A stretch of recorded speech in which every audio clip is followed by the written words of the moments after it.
Do you want to be a fighter? RMC. There's only one Tyson Fury. Fighters Club. I'd like to take this chance to apologize to absolutely nobody. Alexandre Herbinet. I am the greatest. Bonjour à toutes, bonjour à tous et bienvenue au 213e numéro du RMC Fighter Club. Un RMC Fighter Club qui remonte dans le ring cette semaine pour vous raconter les coulisses de l'exploit de Francis Ngannou, même si la victoire n'était pas au bout contre Tyson Fury, avec un de ces hommes de coin qu'on va être ravis d'accueillir, ancien membre de l'équipe de France olympique, monsieur John Bumba.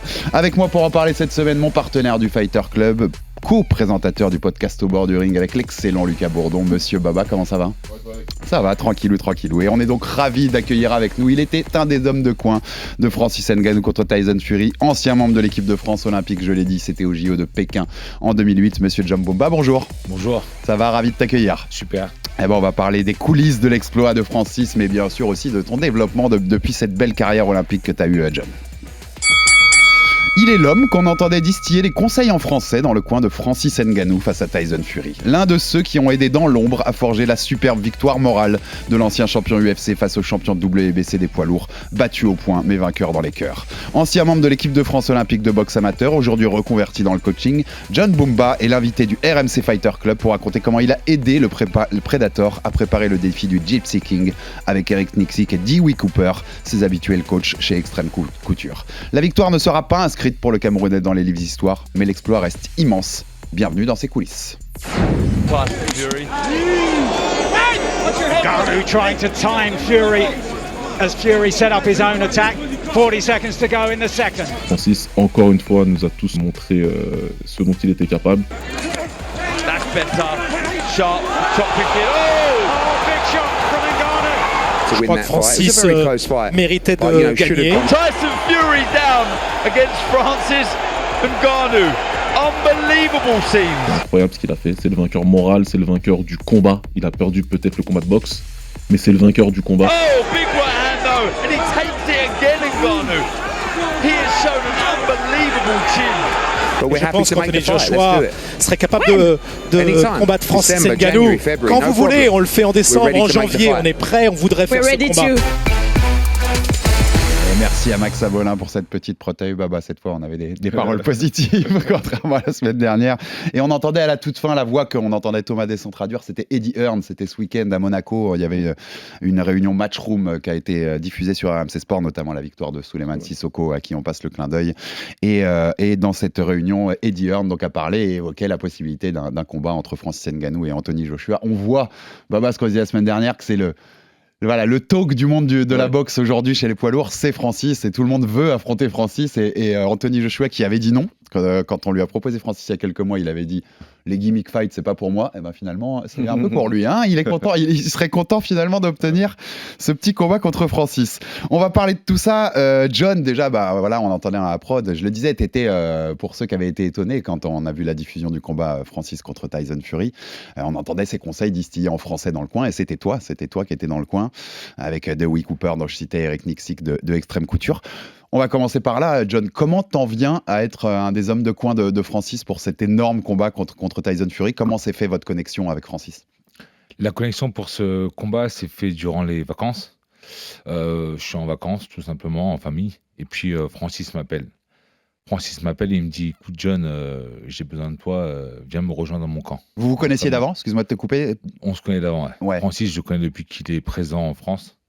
À l'époque du CrossFight, du MMA Factory. C'est à partir de là où j'ai eu connaissance donc, de Francis, puisque je l'ai entraîné pendant une période de 1 an et demi, 2 ans. Et aussi par la suite, après son départ en Amérique, je l'avais aussi continué à travailler avec lui de manière ponctuelle et individualisée. Toujours sur l'anglaise donc ? Toujours sur l'anglaise. Et puis là, donc, cette année, il me rappelle par 2 fois, d'abord au mois de mars, sur sa période de convalescence, où on travaille une première fois en fait, depuis plus de 6 ans. En fait. Voilà, on n'avait plus trop contact. Et puis là, il me rappelle au mois de mars, et puis comme je le dis, au mois de juillet, où là, par contre, il me propose totalement d'intégrer son équipe et de venir travailler sur l'anglaise avec lui. Quand tu dis travailler ensemble, puisqu'on sait Francis est basé à Las Vegas depuis quelques années, toi tu es basé sur Paris, on est d'accord ? C'est ça. Comment s'est organisé le travail ? Toi, tu as bougé là-bas pendant quelques temps, enfin, comment s'est organisé ce camp ? C'est ça, donc lui il m'appelle, ça prend un peu du temps par rapport aux négociations, ce qui fait que je mets du temps à partir, donc moi je finis mes vacances. Et puis donc lui il se trouve, son QG est à Las Vegas, là où se trouvent notamment donc ses autres entraîneurs. Et donc moi, je le rejoins. Et je le rejoins donc sur toute cette période-là, c'est-à-dire la période de préparation, la période aussi de vente du fight. Donc on part à l'Angleterre et puis on revient à Las Vegas. Et puis après, derrière ça, on part terminer notre préparation à Riyad sur 3 semaines. Donc moi, je suis avec eux sur les 2 mois et demi. Et donc, voilà, 2 mois et demi d'effort. Donc tu le disais, on était avec les membres de Extreme Couture, qui est la salle, le gym à Las Vegas de Francis, Eric Nixick, Dewey Cooper que je citais. Tu étais donc le plus spécialiste d'anglaise dans ce trio de coach. Quel était ton rôle exactement, tu vois, par rapport aux autres ? C'est ça. Alors au point de départ, c'était pas évident de trouver sa place, parce que justement il y avait Dewey Cooper, et Dewey Cooper fait quand même pas mal de choses. Tout à fait. Et c'est lui qui principalement gère tout ce qui est d'ordre la planification, etc. Et puis donc il fallait trouver sa place. Moi qui étais beaucoup plus spécialisé sur la boxe anglaise, moi qui connaissais aussi Francis, qui avait travaillé avec lui en amont, notamment donc en Afrique, au Cameroun. Et ce qui fait qu'au fur et à mesure, voilà, au bout de la première, deuxième semaine, j'arrive à trouver ma place et je me mets un petit peu plus de côté par rapport à Cooper, qui lui est un peu plus ancien que moi, qui a beaucoup plus de bouteilles, qui entraîne aussi Carlos Takam. Donc voilà, par respect, je m'efface un petit peu, je laisse prendre le lead, d'autant plus qu'il commence sa préparation ensemble. Et puis au fur et à mesure, moi, je commence à m'immiscer, à intégrer donc mes éléments clés que je trouvais importants chez lui à travailler. Et donc j'arrive à trouver ça, à placer ça durant les phases d'échauffement ou une petite phase de travail avant la phase avant la phase principale de l'entraînement. Et puis aussi notamment en fin d'entraînement. Donc c'était comme ça qu'on a commencé à organiser notre phase de travail, où moi je m'occupais principalement de l'aspect technique, où voilà, c'était plus dans mon cadre à moi, mais un peu plus ma sensibilité, la coordination, le travail technique. Et puis lui travaillait beaucoup plus sur l'aspect donc de la leçon et notamment de l'aspect tactique. C'est là où ça devait être intéressant d'avoir John, parce qu'on a envie de rentrer un peu dans ces détails. Est-ce que tu as une petite question pour lui ? Ouais, déjà pour commencer, le fait que tu aies travaillé ici sur Paris et pendant maintenant 5-6 ans du coup avec Francis sur son anglaise, dans un premier temps, quand tu travailles avec lui en boxe, sachant que lui il est à l'UFC, qu'il est en MMA, est-ce que tu travaillais plus sur une anglaise adaptée au MMA, ou vraiment tu venais tu prenais à la leçon, tu faisais des ajustements tactiques et techniques vraiment liés à l'anglaise, et ensuite lui il adaptait derrière dans son camp, Factory ou Vegas en MMA ? Non, là l'idée c'était de préparer Francis sur un combat de boxe anglaise pure. Il boxait Tyson Fury, c'est pas n'importe qui, c'est quelqu'un qui est techniquement est très très très fort. Donc il fallait permettre à Francis d'avoir des habilités purement boxe, donc et notamment des postures. Il avait un profil type MMA, donc beaucoup d'ouverture, et ça correspondait pas du tout à ce que moi j'espérais de lui, en tout cas de ce qu'il pouvait faire en combat. Et puis ça peut faire mal contre un Fury, qui peut. C'était ça en fait. C'était vraiment l'idée, c'était vraiment qu'il soit pas très très vulnérable. Et donc voilà, c'était vraiment important pour moi de travailler sur cet aspect-là technique, notamment donc sa posture ou ses prises d'appui,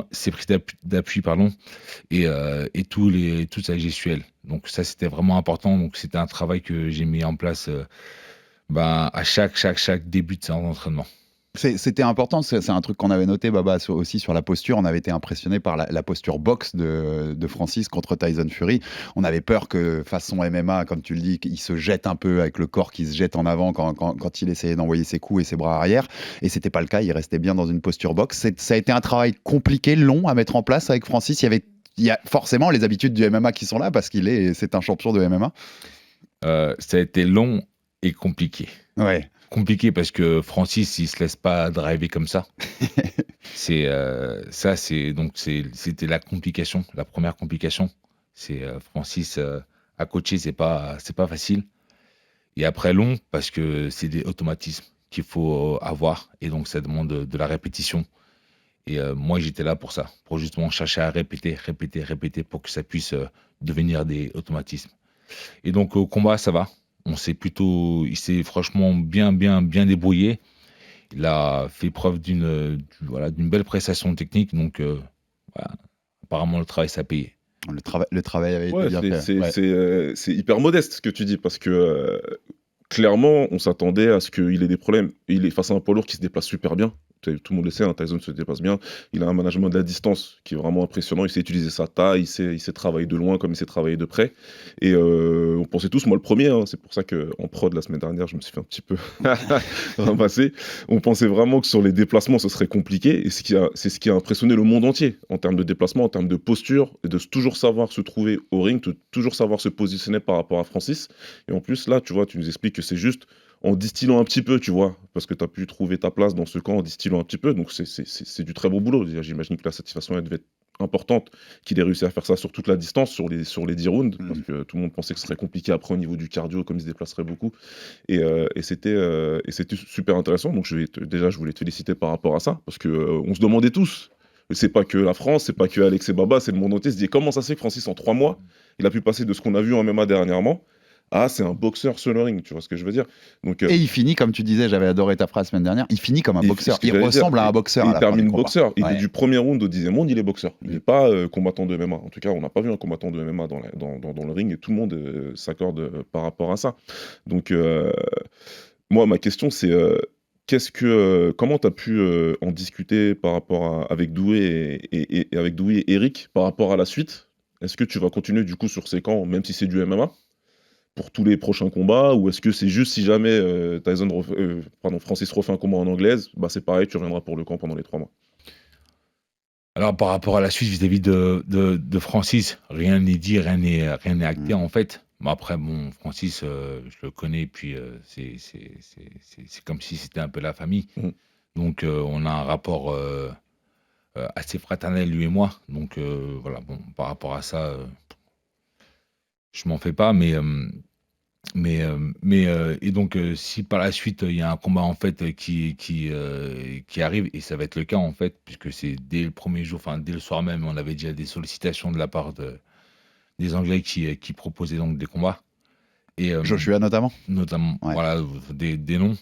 Et puis donc l'idée, ce serait de repartir pareil, c'est-à-dire qu'il y a des habiletés techniques fondamentales qu'ils ne maîtrisent pas, et qu'il faudrait, quoi qu'il en soit, toujours retravailler. Après, maintenant...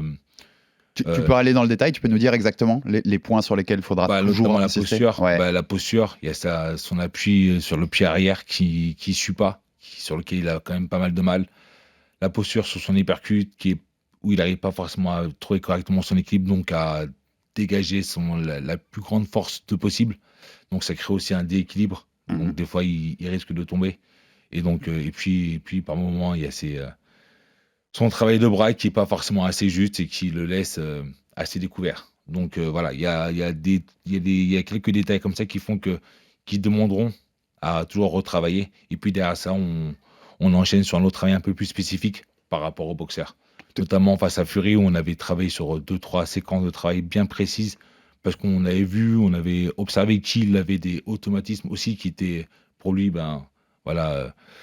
très dommageable si on arrivait à exploiter, et c'est ce qui s'est passé avec le crochet. C'était quelque chose qu'on avait perçu, et on savait qu'en fin de série, un crochet pouvait faire des dégâts, et c'est ce qui s'est passé. Et donc franchement, c'était génial, parce que Francis, il a correctement exécuté les consignes, et puis il a été hyper bien concentré, et à un moment donné, il y a une opportunité, et il a saisi, et il fait tomber le bougre. Donc franchement, c'était génial. Juste comme ça, là, dans ta tête, il se passe quoi quand Francis met à terre Tyson Fury? On rappelle le champion du monde WBC, champion linéaire des lourds, l'homme qui a battu l'homme, on le disait la semaine dernière.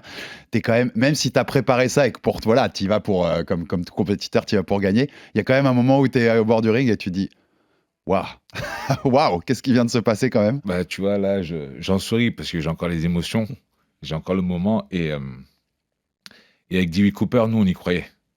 On voyait Francis et la manière comment il travaillait, comment il était engagé sur toute la phase de préparation. Et on voyait son niveau au fur et à mesure évoluer. Et à la fin de semaine, il avait un niveau qui était quand même vraiment très, très intéressant. Il tenait correctement les 10 rounds. C'était pas sa plus grande force, le niveau cardio, parce que 10 rounds, c'était long et c'était très intense pour lui, mais il les avait. Et à ce moment-là, on dit, OK, il va se passer quelque chose, c'est pas possible. Et quand au 3e round, il le fait tomber, oh putain, on est juste fou. Mais il faut rester concentré, le combat n'est pas terminé. Et franchement, en face, c'est Fury. Fury, on sait que c'est une personne qui encaisse énormément, capable d'encaisser des coups comme ceux pris par Wilder. Et de se relever. Et de se relever à la 10e, 12e reprise. Enfin, c'est juste incroyable. Donc, on savait que c'était un combat qui, si Francis le tapait, c'était pas en une fois, c'était en plusieurs fois. Et bon, donc il fallait pas non plus trop prétendre à la victoire à ce moment-là. Il fallait rester concentré, rester lucide. Et donc, moi, c'est ce que j'ai cherché à faire. Nous, c'est un des trucs qu'on a noté, Baba, on l'avait dit, c'est qu'on a été aussi très agréablement surpris de voir qu'il s'emballait pas. Au début du 4e, voilà, il était pas en mode je vais le finir parce que je viens de le mettre au sol. Patience, game plan. Super patient, c'est ce qu'on criait tous devant notre télé. En tout cas, quand il le fait tomber dans le 3e, moi je suis debout en train de crier tranquille, Francis, tranquille, te jette pas, ça va continuer. Qu'est-ce que tu lui dis justement, toi, quand il revient? Parce qu'il reste pas beaucoup de temps quand il le fait tomber. Et à la fin du 3e round, il reste une vingtaine de secondes, je crois. Qu'est-ce que tu lui dis du coup dans cet interround-là? Bah justement, moi je lui dis tranquille, de pas être trop présomptueux, mais je lui dis justement tranquille, faut prendre son temps. Donc là, on vient de gagner le round en ce moment-là, de toute manière. Et puis le combat commence plutôt bien. Il entame dès le départ très très bien le premier round. Il met la pression à Fury dès le départ et il le touche. Pour moi, il le touche au niveau du front. Et je vois qu'au niveau de Fury, ça lui met une petite pression. Ça lui fait comprendre que Francis n'est pas là pour faire semblant. Et donc, on commence très bien le combat. 3e round, il le touche. OK, on continue comme ça. Il n'y a pas de précipitation. Comme je dis, je le répète, nous, on sait qu'on tient les 10 rounds, mais on n'est pas forcément très, très confiant. Donc, on ne peut pas mettre un très, très gros rythme. Donc, l'idée, c'est de dire, OK, on continue comme ça et on gagne step by step. C'était l'idée, le but du jeu. Et on disait aussi, il finit très bien dans le 7 et 8. C'est lui qui accélère dans le 8. Moi, je le disais dans le débrief. Pour moi, il est même plus proche de le mettre KO dans le 8. Dans le 8, il y a un vrai moment où Tyson vacille. Il y a quelque chose qui t'a surpris dans la performance quand même de Francis, malgré toute la prépa que vous aviez. Il y a quelque chose où tu t'es dit, tiens, je l'attendais pas aussi bon que ça, ou je l'attendais pas à ce niveau-là. Bah, c'est ça. Je l'attendais pas aussi bon que ça. Tout simple, globalement. Simplement, globalement, il a fait une prestation quand même de haut niveau. Bah, faut savoir que c'est un mec qui adore la boxe, qui aime la boxe, mais par contre, il ne l'a pas pratiqué. Donc, il a fait principalement des combats en MMA, quelques combats en pied-point, qui lui permettent de pouvoir se dire, OK, je connais l'environnement boxe, mais sinon, mis à part en mise de gants à la salle, il n'a pas fait de vrais combats de boxe. Là, il fait un combat de boxe face à un champion du monde, Fury. Il sait très bien qu'il n'est pas le favori et qu'il a tout à gagner. Et Francis, c'est ça, c'est qu'il va chercher. Ouais. On savait qu'on avait 10%, mais quand tu pars avec 10% avec Francis, tu peux être confiant. Parce que, que le type, il a une force mentale, il a une capacité à pouvoir lire le jeu, à écouter aussi les consignes. Donc franchement, il a fait un très très beau combat. Francis... Je vais te la poser, je suis obligé, mais sincèrement, au fond de toi, quand tu arrives vers le ring, tu te dis, bon, on va faire le mieux qu'on peut et je l'ai préparé le mieux qu'il peut et il va se défendre parce que c'est Francis le mieux qu'il peut. Mais dans ta tête, tu te dis, il va se faire laminer parce que c'est Tyson Fury en face. Bah, comme je te dis, sincèrement, déjà j'accepte parce que c'est Francis. Donc il y a un lien d'amitié qui me lie avec lui. Après, ensuite, le défi. Il est super intéressant. Ouais, j'affronte Tyson Fury, mais parce que tout ce que Francis véhicule et toutes les idées qu'il veut faire, qu'il souhaite apporter, le message qu'il cherche à faire diffuser à travers son combat et sa vie personnelle. Et je le dis, 10% pour Francis face à Fury, c'était beaucoup. Et je sais que 10% Francis, il va les optimiser. Et donc, on était confiants. Quand je le voyais travailler... Parce que c'est lui. Parce que c'était Francis. Parce que c'était Francis. Parce que je connais sa force de résilience, je connais son abnégation, ses ambitions. J'étais confiant. Et après, maintenant, moi, honnêtement, pour être le plus franc possible et transparent, le pire drame que je voulais pas, c'est qu'il perde pas KO. C'est ça, c'est ce que je voulais pas. Je voulais qu'on garde une estime, quelque chose d'un roi déchu, ok, mais juste un genou à terre. Je voulais pas d'un KO. Je voulais pas quelque chose de... Pas l'image étendue au sol. Exactement, tu vois. Donc moi, concrètement, c'est à quoi j'aspirais. Et après, là, il nous a fait 10 rounds. 10 rounds magiques. Je m'attendais pas à ça, en fait. Tu vois, mec. Pour tous ceux qui nous écoutent en audio, allez voir pour le coup. Je vous conseille d'aller voir juste même quelques secondes la version YouTube de notre émission et juste le sourire de John quand il parle. On voit l'émotion encore. Exactement. Ah non, moi, je lui fais un bisou. Elle se ressent physiquement, Baba, l'émotion. Tu le revis encore. Ah non, franchement. Est-ce que tu as d'autres questions, Baba, aussi sur la performance globale de Tyson, de Francis? Sur la performance, je pense qu'on a dit pas mal. Moi, ce qui m'intéresse là maintenant, c'est plus en termes d'organisation. Parce que quand on est devant notre télé, nous, bon, déjà, il y a un concert qui dure assez longtemps, déjà. Bon, on l'a tous vu. Mais long. Après, moi, ça me donne l'impression...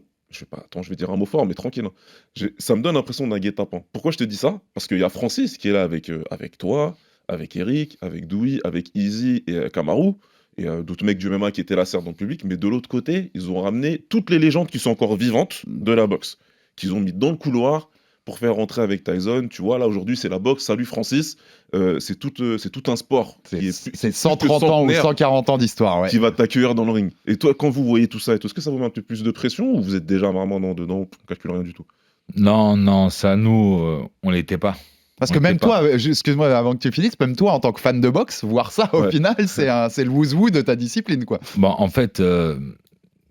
toutes ces personnes-là, on les avait vues la veille. Le vendredi, photo, en fait, on avait fait une photo ensemble, tous ensemble, et c'était juste incroyable, parce qu'il y avait toutes les légendes de la boxe. D'ailleurs, même moi, savoir d'être présent avec eux, c'était juste incroyable, tu vois.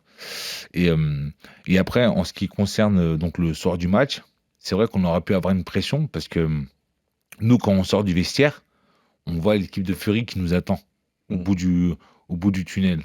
Et ils sont tous là, type 300, en train de crier wouh, wouh, wouh, wouh, wouh. On sent qu'ils veulent nous impressionner, quoi que ce soit. Mais Francis, lui, est dans sa bulle.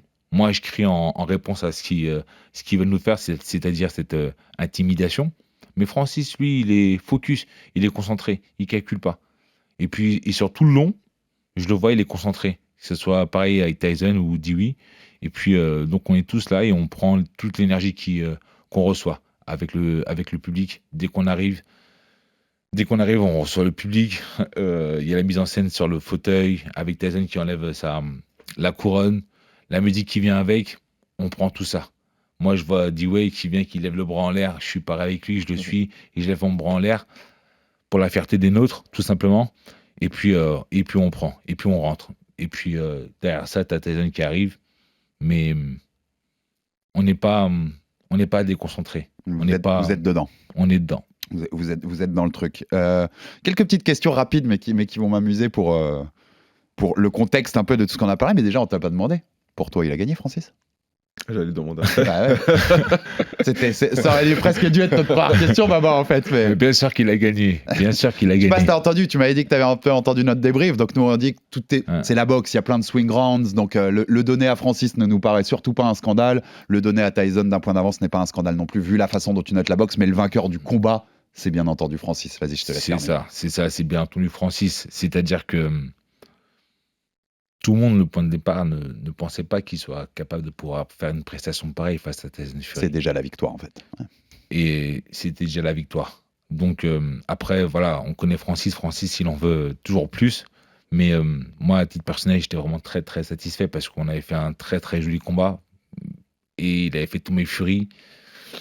La décision des juges, c'est presque un détail. Après, la décision, c'est un détail. Et puis, il faut comprendre aussi tout le contexte. Fury, de base, il devait boxer 2 mois après. Enfin, en termes économiques, c'était pas, pas intelligent. Ça va même plus loin, puisqu'il doit boxer dans la même festival, la Riyadh Season, le grand festival en Arabie Saoudite. Donc, il y a beaucoup d'implications économiques sur tout ça, bien sûr. C'est ça. Mais après, ça, c'était facultatif au bout du compte. Ce qui était plutôt important, c'était le combat, la fête et... le fait de pouvoir promouvoir au mieux Francis, la boxe anglaise aussi. La deuxième partie de cette question-là, c'est pour toi, parce qu'on a beaucoup l'ont dit aussi. Tyson, il était vraiment prêt pour toi? Tu penses que c'est un Tyson, tu vois, il l'a pris un peu par-dessus la jambe ou pas, selon toi? Non, je pense qu'il était vraiment prêt. En septembre, on le voit, on se croise lors de la conférence presse. La première à Londres, ouais. Et à ce moment-là qu'on le voit, il est tout gros. C'est vrai qu'il était... Il était gros, et là, Il sortait son ventre dans cette conf-là, c'était ça. du Tyson vintage, c'était le vieux Tyson Fury. À ce moment-là, je le regarde, je fais, il ne respecte pas, lui. J'ai fait lui, peut-être que nous, on commence déjà à bien travailler, donc Francis commençait à s'affûter, commençait à se montrer sur son physique. Et lui, tu vois, il arrive gras du bide. Mais par contre, en Arabie Saoudite, c'est plus le même. Ouais. Là, il a affûté, tu dis, oh, ah ouais, en fait, toi, t'as pris le combat au vrai. Vraiment, sérieusement. D'accord, ok, super. Et on voit les regards, on voit tout son staff qui regarde différemment, pas si confiant que ça. On dit, ok, il y a quelque chose de particulier. Et au bout du compte, on voit, non, pour moi, il a pris vraiment ce combat au sérieux. Il a vraiment pris Francis au sérieux. D'ailleurs, il le dit, enfin, il a été toujours grand seigneur là-dessus, mais il dit que c'est le plus gros combat qu'il a eu depuis 10 ans. Il a été en tout cas très respectueux, très honnête, et il a été grand parce qu'il a reconnu toutes les qualités de Francis. À aucun moment il a parlé de sa préparation à lui ou quoi. Il a juste fait des éloges à Francis en disant que ça a été son combat le plus dur, été tellement qu'il a été surpris et que voilà. Ça aurait été sa place, ça aurait été tellement simple de dire en fait, les gars, facile, je l'ai pas pris machin, et c'est, tu vois, il aurait pu faire. Je pense aussi. Ouais. Et puis après, en plus, c'est le fait que t'es Francis vainqueur de toute façon. C'est plutôt normal, mais je n'ai même pas envie de parler de biais, parce que toutes les personnes qui étaient au pied du ring, donc toutes les personnes qui peuvent ressentir l'impact des coups, c'est toujours, on le dit toujours, quand tu es au pied du ring et quand tu es à la télé, ça n'a rien à voir. Rien à voir. Parce que tu sens, tu vois, tu ressens comment la personne prend les coups, comment elle réagit et tout, c'est différent. Et Roberto Duran, tout ça, tous les mecs qui étaient là, des légendes de la boxe. Il la donne à Francis. Il le donne à Francis par rapport à l'impact, par rapport au fait que lui, il a fait des dégâts et que c'est la boxe professionnelle et que c'est lui qui est venu faire le plus mal à à Tyson, pardon. Et il termine mieux le combat, le 8e, 9e, 10e round, ça lui. Enfin, il y a une période de creux, il y a une période où ça boxe pas beaucoup. Ouais, après, 5, 6, quoi. Voilà, c'est ça. Après, ça peut être aléatoire selon la sensibilité des juges. Mais par contre, c'est pour ça que je pense que le combat, on aurait potentiellement pu le gagner, parce qu'il termine très très bien le combat. Et c'est lui qui domine, même il fait un super punch à la fin, parce que tellement qu'il est en confiance, tellement qu'il est bien avec lui-même. Donc, et on voit Fury, il propose pas grand chose, il a pas beaucoup de ripostes, il fait semblant, il feinte, mais derrière ça suit pas. Et surtout, il est mal en point, il a pris des coups qui lui ont fait mal au visage, et on voit son visage un petit peu tuméfié. Donc ouais. Les deux ont déjà évoqué une possible revanche. Nous, on a aussi dit dans notre débrief ici, pour l'histoire, ça fait sens. À un moment, que ce soit bientôt ou dans quelques temps, il faut cette revanche, parce qu'il y aurait un clin d'œil fabuleux vu ce qui s'est passé dans la première. Tu changerais quoi? Au niveau game plan, ou au niveau, tu vois, quel est le petit truc que tu changerais là? Il y a le temps, d'y penser si ça se fait, mais tu vois, comme ça, là, brûle pour point en premier truc. Déjà, je pense qu'on prendrait peut-être un peu plus de temps pour travailler. Et puis, parce qu'il y a vraiment de quoi faire avec Francis, c'est vraiment incroyable. C'est vraiment un sportif vraiment incroyable. Et donc, pour le coup, j'aimerais vraiment bien prendre le temps avec lui de travailler. Se laisser peut-être 3 semaines supplémentaires, 3-4 semaines supplémentaires. Et puis, sur le game plan, c'est peut-être mettre un peu plus d'intensité. Voilà, l'idée, ce serait vraiment... Notamment en début de combat ? Notamment au début de combat. Lui le dit, il dit, tu confirmeras, quand tu étais avec lui, il dit, au début, j'étais quand même pas sûr d'aller jusqu'au bout des 10 rounds au niveau cardio, puisque le MMA, c'est moins de rounds, c'est 5 au maximum, même s'ils sont de 5 minutes. Donc, il était un peu prudent, ce qui était logique, c'est d'accord. Ouais. C'est ça, bien sûr, parce qu'on savait qu'on tenait les 10 rounds, mais surtout, on ne savait pas à quelle intensité Tyson allait boxer. C'est aussi ça qui fait que le combat, il a été bon pour nous. Parce que Tyson, il a été médusé, il n'a pas fait grand-chose non plus. Il n'a pas mis... beaucoup en difficulté Francis, et il a laissé beaucoup Francis s'exprimer. Et donc prendre le temps quand il fallait, attaquer quand il fallait, défendre quand il fallait. Donc on a pu maîtriser le combat un peu à notre guise. On va te faire confirmer aussi un petit truc, mais déjà, l'une des autres questions que je voulais te poser, c'est quand je disais on entendait tes consignes en français dans le coin, ça faisait aussi partie de la stratégie pour pas que le coin de Tyson comprenne, puisque Dewey Cooper et Eric Nicksick parlent anglais? Non, c'était pas ça. C'était l'idée, en fait, au point de départ, on savait pas si Mike Tyson allait venir sur le ring. Ah, c'est ma question d'après. Tu m'as devancé. Ça, au point de départ, on savait pas. C'était toujours une incertitude jusqu'au bout, jusqu'à la fin. Et en fait, au bout du compte, il est pas venu. Et je pense que c'était sa meilleure décision sur toute la phase préparatoire. Parce que Tyson est venu, avait une grande influence sur Francis, lui a permis d'avoir confiance, savoir se faire soutenir par Tyson Fury, c'est quand même, par Mike Tyson, c'est quand même quelque chose. Avoir des conseils de sa part, c'est quelque chose. Donc, c'est quelque chose qui a beaucoup aidé Francis. Mais par contre, il l'a pas eu au quotidien. Et c'est nous qui l'avons au quotidien. C'est-à-dire Cooper, Dewey et moi même. Donc, il était dit que moi, je fasse la chaise si Mike Tyson était présent et que je mette la chaise et puis que je parle après, c'est-à-dire durant le combat. Et Dewey et Cooper parlent à Mike Tyson à ce moment-là à l'intérieur. Et je voulais pas on voulait pas qu'il y ait le français et l'anglais au même moment. Et comme je vois qu'il porte bien, donc j'ai fait OK, moi je donne les consignes durant le combat. Et au bout du compte, Mike Tyson n'est pas venu, c'est Eric qui a pris sa place. Bon, OK, pourquoi pas. Donc on a conservé cette même configuration, c'est-à-dire que à l'interround, c'est lui qui parle. C'est lui pendant qui parle, le combat, et c'est moi, toi. pendant le combat, c'est moi qui parlais. Et t'as déjà répondu en partie à la question, mais on en avait parlé ici, le rôle de Mike Tyson, parce qu'on sait aussi que c'était aussi un contrat avec les Saoudiens. Il a ouvert sa salle d'ailleurs cette semaine, le Mike Tyson Gym. Tu l'as confirmé, ce qu'on avait expliqué aussi, qu'il n'était pas là au quotidien. Par contre, l'influence sur la confiance, en fait, pour Francis Ngannou, c'est là-dessus que ça a joué la présence de Mike Tyson. En fait, lui, être avec une légende comme ça et te donner un petit boost de confiance. Ça, c'est mon point de vue. Je le dis selon ma fenêtre, mais je pense que l'apport de Mike Tyson, il a été principalement sur l'aspect mental pour Francis. C'était son idole et quelqu'un qui a un sacré charisme, qui a une grande personnalité, et savoir qu'il venait soutenir Francis. Voilà, ça permet de booster son ego, sa confiance. Et je pense que réellement, c'était vraiment un appui très, très important. En vrai, c'est une folie. On l'avait dit, mais c'est quand même une folie. C'était son idole. Ouais, tu finis par avoir ton idole qui rien que te donne 2-3 conseils, mais en fait, l'histoire est tellement géniale, quoi. Il venait, il coachait, donc il nous a donné quelques directives, certaines qu'on a suivies, d'autres beaucoup moins. D'autres beaucoup moins, donc non, franchement, Tyson il a joué son rôle et l'appui technique et les choix techniques, ça restait vous, ça restait toi, Dewey et Eric. C'était des petits conseils, Mike. On est d'accord. Ça restait nous. Baba, est-ce que tu as des dernières, avant qu'on pose une ou deux questions à John aussi sur son parcours depuis sa carrière amateur, mais une dernière question sur ce combat et sur la performance de Francis ou sur la suite? Non, on a fait le tour pas mal. On a fait le tour. Moi, j'aurais peut-être à demander, est-ce que, puisqu'on l'a dit, là, on a entendu dans la prod Eddie Hearn en parler, on sait qu'ils veulent tous le combat. Il y a aussi des rumeurs sur Deontay Wilder pour peut-être un combat mixte ou alors un box puis un MMA. Enfin, il y a beaucoup d'idées qui tournent. Moi, j'ai vu passer aussi des idées de Chisora, de Derek Chisora, qui apparemment serait très intéressé par ce combat. Quand vous avez fini le combat, sans trahir beaucoup de secrets, mais quand tu es avec Francis après dans les vestiaires et tout, il a envie de continuer. Il a envie de... Tu vois ce que je veux dire? Il est devenu boxeur là ce soir-là et il a envie de continuer. Financièrement, ça fait grave sens. Alors, on sait qu'il a un contrat avec le PFL, donc il va devoir refaire du MMA à un moment. Mais tu te dis, la suite logique, elle est dans la boxe, quoi. Par rapport à tout ce que ça peut rapporter et par rapport à ce qu'il aime, parce qu'il voulait faire ça depuis longtemps, Francis. Francis, il a un chemin qui est vraiment atypique, puisque c'est son premier sport.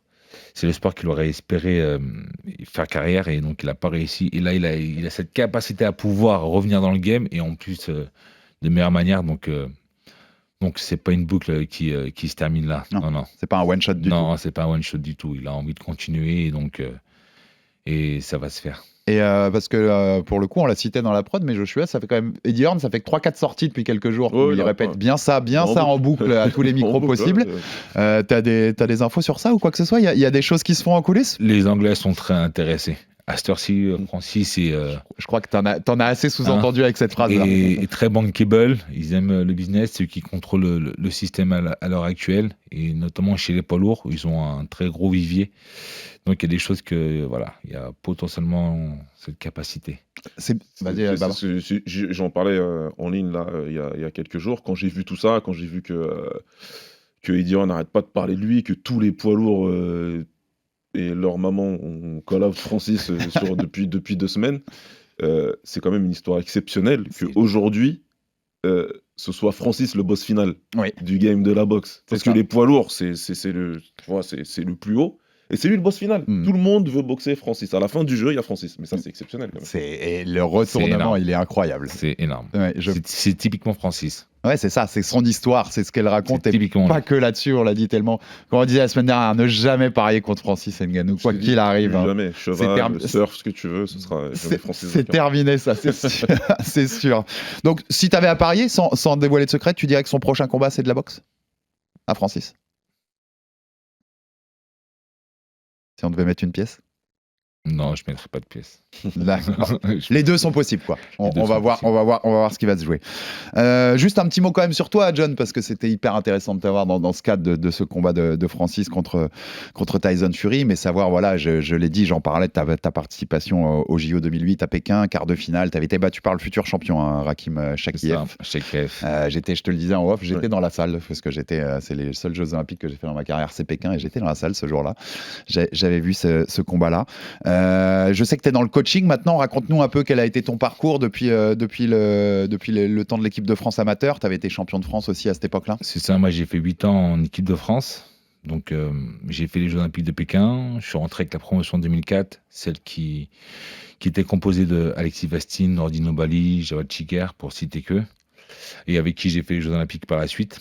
Et donc 2011, j'arrête ma carrière. Et donc pour tout de suite m'engager sur la formation d'entraîneur. Où là, je travaille avec différents publics, dans le privé, dans le public. Et je travaille avec notamment le CrossFight. C'est là où je fais la connaissance de Francis Ngannou, où je collabore avec des personnes du MMA, des combattants professionnels. Je travaille aussi avec l'équipe de France, où je prépare les Jeux de Rio avec eux. Par la suite, je m'engage avec le Canada, où je fais les Jeux de Tokyo aussi avec eux. Et puis, je travaille aussi de manière individuelle avec Tamara Thibault, qui fait championne du monde et qui sera potentiellement championne olympique pour 2024 à Paris.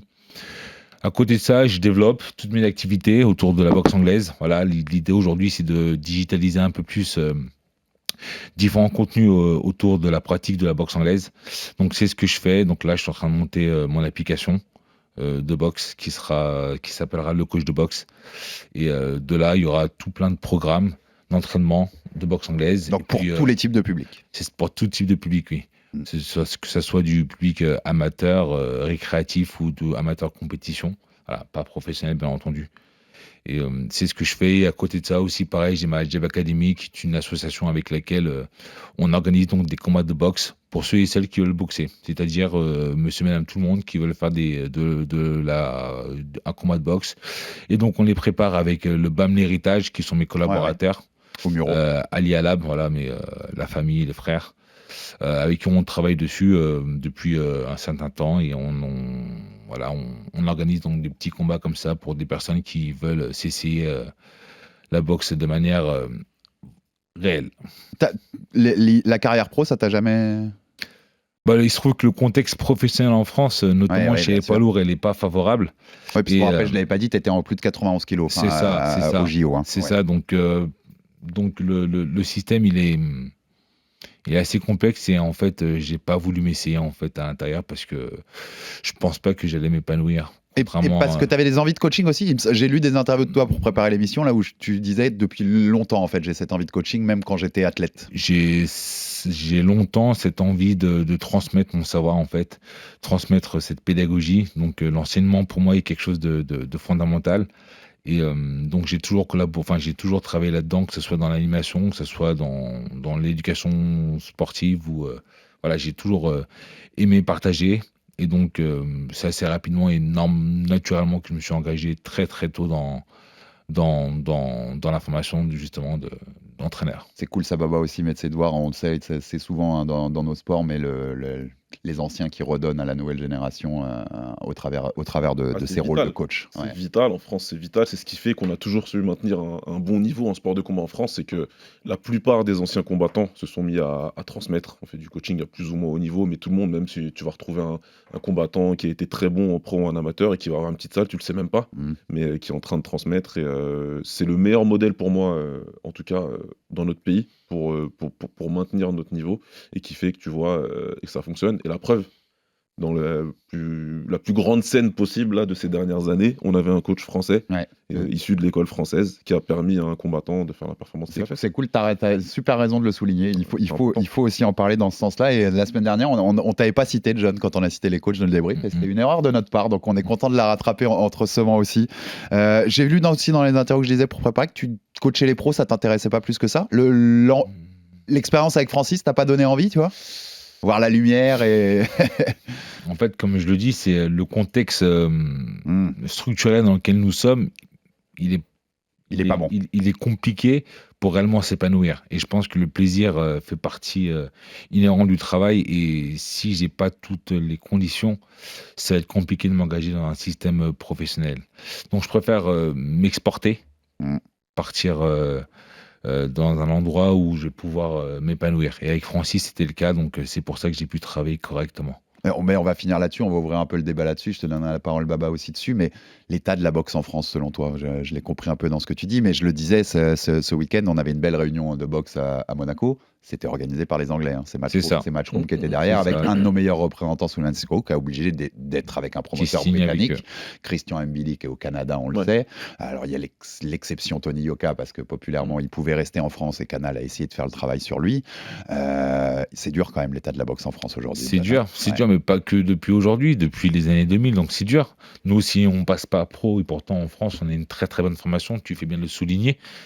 Et on a une très bonne formation, mais sauf que on n'est pas capable de pouvoir basculer dans le côté un peu plus professionnel parce que on n'a pas les structures. Je sais pas ce qui pas nous les manque. moyens, pas les structures. De toute façon, ça va avec tout ça. Tout va avec, et je pense qu'on n'a pas du tout l'état d'esprit en fait avant toute chose. Et on prend pas assez de risques. Donc des risques sont pris, c'est sûr, mais pas suffisamment. En tout cas, on n'est pas du tout en mesure de pouvoir permettre à un boxeur comme ne serait-ce que Tony Yoka d'être champion du monde, certain. On a déjà parlé ici, complètement d'accord avec toi. Baba, un mot sur toi aussi qui est coach, donc qui connaît un peu cette histoire, mais qu'est-ce qu'il faut pour relancer la boxe? Moi, je viens du pied-point, donc c'est clair que c'est des mondes cousins, mais différents. Le monde fédéral de la boxe anglaise, je le côtoie, mais je le connais pas suffisamment. Je peux que faire des constats. Et moi, je fais que des constats depuis le début des années 2000. Je sais qu'on a eu 3 générations de boxeurs français aux Jeux Olympiques qui ont très bien figuré. On a eu la génération de John. On a eu la génération avec Daouda Sow et Kadhafi Djelkir et tout ça. Et ensuite, on a eu la génération derrière qu'on a appelée la Team Solide. Mais à la fin, si tu fais le bilan à la fin, sur une décade où on a eu des boxeurs amateurs qui ont eu un très bon niveau, qui sont partis jusqu'au plus haut niveau et qui ont pu performer, on n'a pas transformé l'essai au professionnel. Et ça veut forcément dire que le problème, c'est nous. Ouais, bien sûr. Ça peut pas être quelqu'un d'autre, on peut mettre le doigt sur quelqu'un d'autre, comme tu le dis. Parce que le talent était là. C'est peut-être qu'après. Le seul qui transforme, c'est Nordine, en fait, dans toute cette génération-là, qui transforme en champion du monde. Ouais, c'est Nordine de cette génération. Nordine Oubali. Oui, Nordine Oubali. C'est ça. C'est donc voilà, j'ai vraiment en tête la génération de Daouda Sow, de Kadhafi Djelkir qui ont essayé de faire le passage en pro. Kadhafi fait médaillé d'argent au JO, à Pékin. Et Daouda aussi. Et tu te rends compte que derrière, après, les combats pro, ils ont pas pu aller beaucoup plus loin parce que manque de moyens, manque de tout ce qu'il faut en fait pour avoir une structure professionnelle efficace en France. Et quand tu vois ce que les Anglais ont construit à partir des JO qui étaient chez eux, c'est là tu vois tous les cas. C'est qualitatif, mais après qualitatif, quantitatif, il y a tout chez eux. Après, c'est vrai que les Anglais ont fait un travail qui est juste monumental, qui date de 96. Ouais.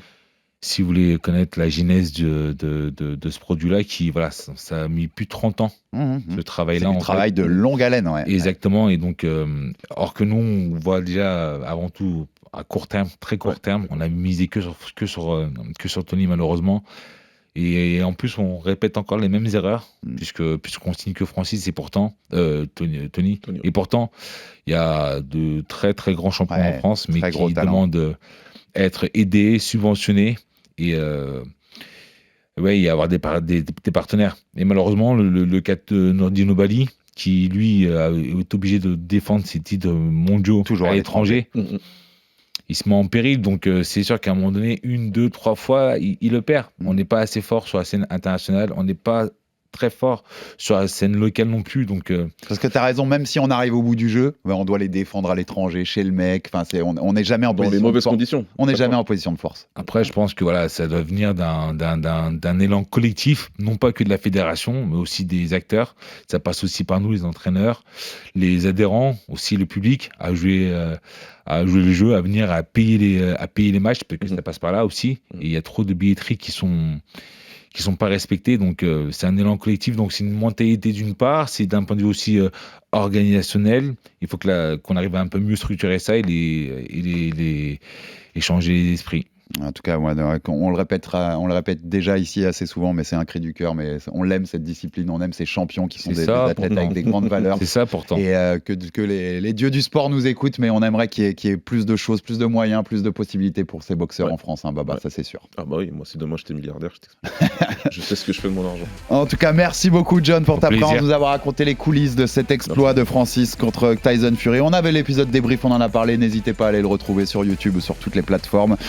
On a appris aussi que Tyson Fury et Alexander Usyk ce serait pas avant février. Voilà les conséquences de croiser Francis Ngannou dans le ring. Abonnez-vous sur toutes les plateformes pour rater aucun épisode. Abonnez-vous sur YouTube où tous nos numéros sont à retrouver désormais. Envoyez-nous de la force avec des commentaires, des pouces bleus, des étoiles, ça fait toujours avancer le bousin. Et à très très vite pour un nouvel épisode du RMC Fighter Club. Merci messieurs et à très vite. Yes, merci. RMC Fighters Club.